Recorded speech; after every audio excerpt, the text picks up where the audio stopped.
अरे भाग्यवान, मेरे जूते कहाँ रखे हैं? मुझे बाहर जाने में देर हो रही है। तभी मालती कमरे में आती है। ये रहे आपके जूते। मैं इन्हें साफ करने के लिए ले गई थी। अरे वाह, तुम कितनी समझदार हो। मेरे बिना कुछ कहे ही सारे काम कर देती हो। तभी मालती झिझकते हुए रमेश से कहती है, सुनिए जी, आपसे एक बात कहूँ, बुरा तो नहीं मानेंगे ना? अरे नहीं नहीं, बेफिक्र होकर कहो। शादी से पहले मैं अपने मायके में नौकरी करती थी। मैं चाहती हूँ कि अब मैं फिर से नौकरी करना शुरू कर दूं। वैसे भी सारा दिन घर में बोर हो जाती हूँ। देखो मालती, तुम्हारे नौकरी करने से मुझे कोई ऐतराज नहीं है, लेकिन तुम्हें एक बात बता दूं, हमारे खानदान में आज तक कभी किसी औरत ने नौकरी नहीं की। फिर भी एक बार तुम माँ से पूछ कर देखो, अगर वो तुम्हें नौकरी करने की इजाजत दे देती है तो अच्छी बात है। रमेश वहाँ से चला जाता है। फिर उसी शाम मालती अपनी सास के पैर दबा रही होती है। तभी उसकी सास मालती से कहती है, अरे क्या बात है बहू, आज तो ठीक तरह से मेरे पैर नहीं दबा रही। किसी ख्याल में खोई पड़ी है क्या? मैं भी तो जानूं आखिर बात क्या है। दरअसल वो माँ जी। अरे हाँ हाँ बोलो, इतना सोच क्यों रही हो? माँ जी, अगर आप बुरा न माने तो मैं नौकरी करना चाहती हूँ। घर के काम करने के बाद मेरे पास काफी वक्त बच जाता है। मालती की ये बात सुनकर उसकी सास गुस्से में कहती है, अरे बहू, तेरी तबीयत तो ठीक है ना? आज ये कैसी बहकी बातें कर रही है? भला हमारे खानदान में आज तक कभी किसी औरत ने नौकरी की है जो तू नौकरी करने की बात कर रही है, हैं? अरे बहू, तू क्या रिश्तेदारी में हमारी नाक कटाना चाहती है? जितना जल्दी हो सके अपने दिमाग से नौकरी का भूत उतार दे। और अब जा, जल्दी से रसोई में जा, खाना बनाने का वक्त हो रहा है। मालती मन मार कर खाना पकाने के लिए रसोई घर में चली जाती है। अगले दिन, नमस्ते माँ जी, कैसी हैं आप?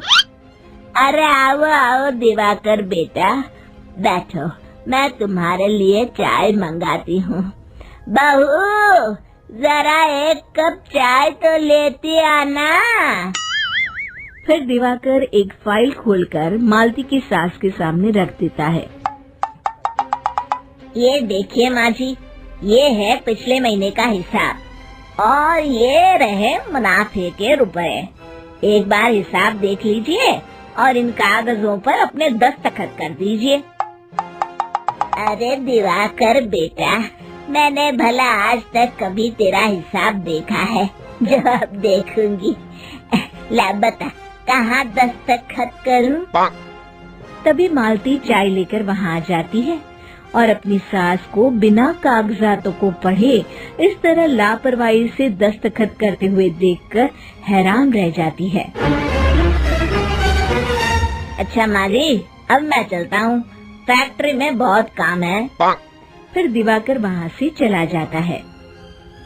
कुछ दिनों बाद मालती बाजार में कुछ सामान खरीद रही होती है। तभी एक बूढ़ा आदमी उसे आवाज देता है, अरे मालती बेटी, कैसी हो? मुझे पहचाना? मैं तुम्हारी कंपनी में मुनीम का काम करता हूँ। हाँ चाचा जी, मैं आपको बिल्कुल पहचानती हूँ। कहिए, कैसे हैं आप? मैं तो ठीक हूँ। कंपनी में कुछ भी ठीक नहीं चल रहा, यहाँ तक कि हमें ठीक वक्त पर तनख्वाह भी नहीं मिलती। ये आप क्या कह रहे हैं?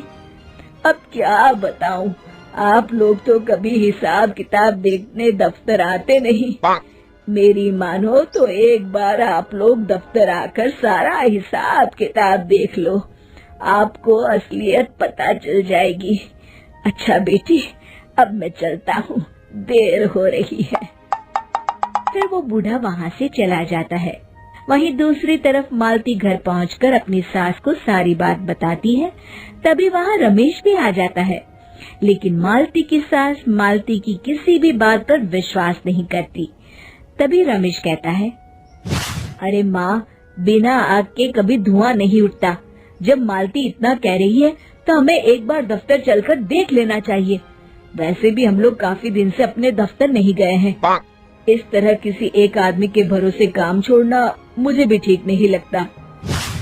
अगले दिन वे सभी अपने दफ्तर पहुंचते हैं और सीधे दिवाकर के कैबिन में जाते हैं। अचानक सबको एक साथ देखकर दिवाकर चौंक जाता है। अरे माँ जी, आप सब लोग अचानक यहाँ कैसे आ गए? अगर कुछ काम था तो मुझे एक फोन कर दिया होता, मैं आपके घर आ जाता। तभी मालती की सास कहती है, अरे दिवाकर बेटा, आज मैं हिसाब देखने दफ्तर आई हूँ। जरा मुझे पिछले 6 महीनों का हिसाब दिखाना तो बेटा। दिवाकर घबराते हुए हिसाब की फाइल मालती की सास को देता है।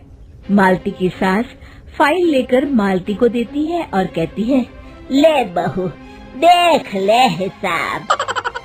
मालती फाइल को बड़े गौर से देखती है और अगले ही पल उसे सारी गड़बड़ी समझ में आ जाती है। वो अपनी सास से कहती है, माँ जी, मुनीम चाचा बिल्कुल सही कह रहे थे।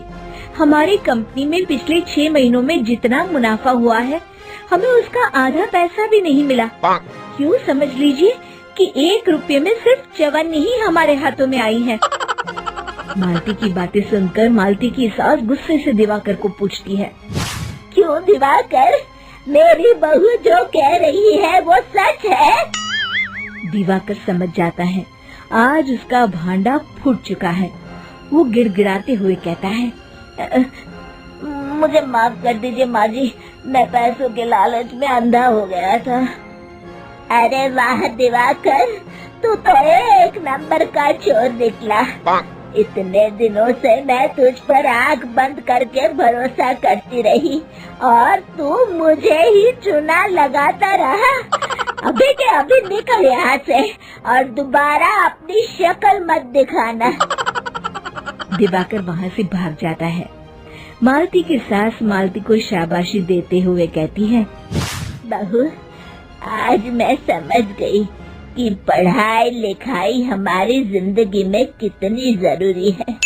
मैं बहुत किस्मत वाली हूँ जो मुझे तुझ जैसी बहू मिली।